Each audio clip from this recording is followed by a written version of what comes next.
288 બેઠક પર મહારાષ્ટ્રમાં મતદાન યથાવત. મુખ્યમંત્રી, નાયબ મુખ્યમંત્રી સહિત દિગ્ગજોએ કર્યો મતાધિકારનો ઉપયોગ.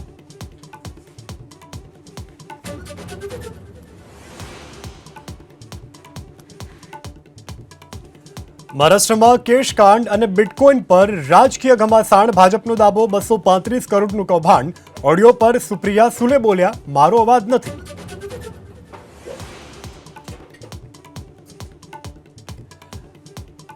ઝારખંડમાં બીજા તબક્કાની 38 બેઠક પર ખરાખરીનો જંગ. અત્યાર સુધીમાં 61%થી વધુ મતદાન.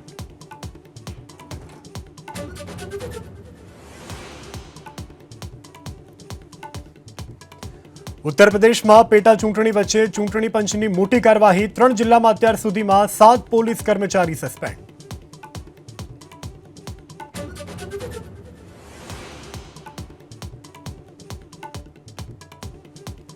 વધતા પ્રદૂષણને લઈ અને દિલ્હી સરકારનો મોટો નિર્ણય. સરકારી અને ખાનગી ઓફિસમાં 50% કર્મચારીઓને ઘરેથી કામ કરવા આદેશ.